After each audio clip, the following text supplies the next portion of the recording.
कक्षा 9 में गति की समीकरण पढ़ी होंगी।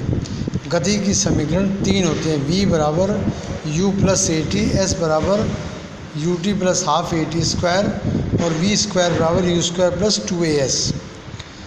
यदि हम इसे ग्राफ से ज्ञात करें तो माना कोई वस्तु O से u वेग से गति करती हुई t समय में s दूरी तय करती है और इस समय में वह v वेग प्राप्त कर लेती है। ग्राफ से OA बराबर ED यानी U, OC बराबर EV बराबर V, OB बराबर AT यानी T। वस्तु का त्वरण A बराबर BT रेखा की प्रबलता बराबर tan थीटा। A बराबर BD बटे AD, EB माइनस CD बटे AD बराबर V माइनस U बटे T या AT बराबर V माइनस U, V बराबर U प्लस AT। गति की दूसरी समीकरण निकालने के लिए ग्राफ से हम चली गई दूरी के लिए वस्तु का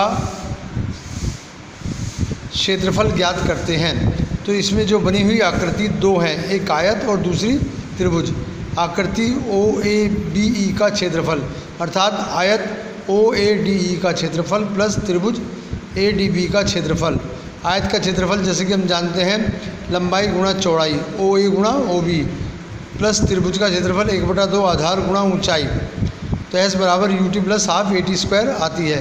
तीसरी समीकरण ज्ञात करने के लिए हम बनी हुई आकृति में पंच समलम का क्षेत्रफल ज्ञात करते हैं। S चली गई दूरी बराबर वेग समय ग्राफ के समय अक्ष के बीच घिरी आकृति का क्षेत्रफल बराबर समलम चतुर्भुज OABE का क्षेत्रफल 1/2 OA plus EB plus OE।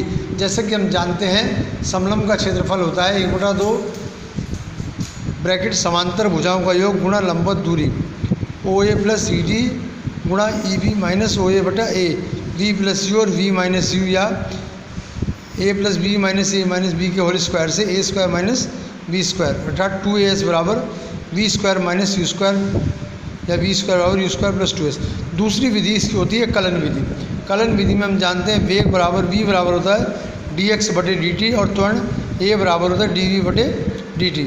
माना कोई वस्तु किसी क्षण t सूक्ष्म समय अंतराल में वस्तु का वेग dv हो जाता है। A बराबर dv अपॉन t। इसका समाकलन करने पर समाकलन में वृद्धि होती है जबकि अवकलन में कमी होती है। इसी प्रकार से दूसरी समीकरण ज्ञात करने के लिए v बराबर dx बटे dt, dx बराबर v dt, v का मान रख देते हैं u प्लस ए टी। तो यहाँ से समीकरण आएगी s बराबर u t plus half a t square. तीसरी समीकरण ज्ञात करने के लिए a बराबर dv अपॉन dt, इसे हम लिख सकते हैं av upon dx into ds upon dt अर्थात v dvs। तो यहाँ से तीसरी समीकरण ज्ञात होती है। इनका उपयोग बहुत अधिक होता है, इसलिए इन्हें अच्छी तरह से पढ़ें और समझें।